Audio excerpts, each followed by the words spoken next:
તો સુરેન્દ્રનગર જિલ્લાના પાટડીના રણમાં પડેલા કમોસમી વરસાદના કારણે અગરિયાઓને ભારે નુકસાની વેઠવાનો વારો આવ્યો છે।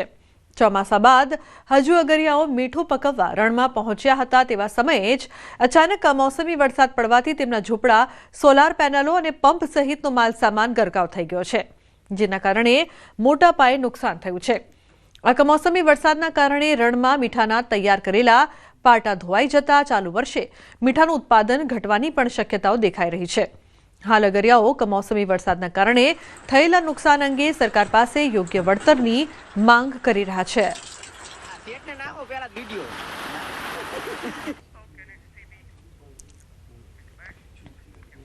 કમોસમી વરસાદના કારણે જીરાનું વાવેતર આ વર્ષે મોડું અને ઓછું થવાની અસર ઊંઝા માર્કેટયાર્ડમાં જીરાના ભાવ પર જોવા મળી રહી છે। ઊંઝા માર્કેટયાર્ડમાં 20 કિલોએ ₹300 કરતાં વધુનો વધારો નોંધાયો છે અને હાલમાં ભાવ 3800ની આસપાસ ચાલી રહ્યા છે। વેપારીઓનું અનુમાન છે કે જો વાતાવરણ હજુ પણ ખરાબ રહેશે તો ભાવમાં થોડો વધારો થઈ શકે છે, નહીં તો આ ભાવ સ્થિર રહેશે।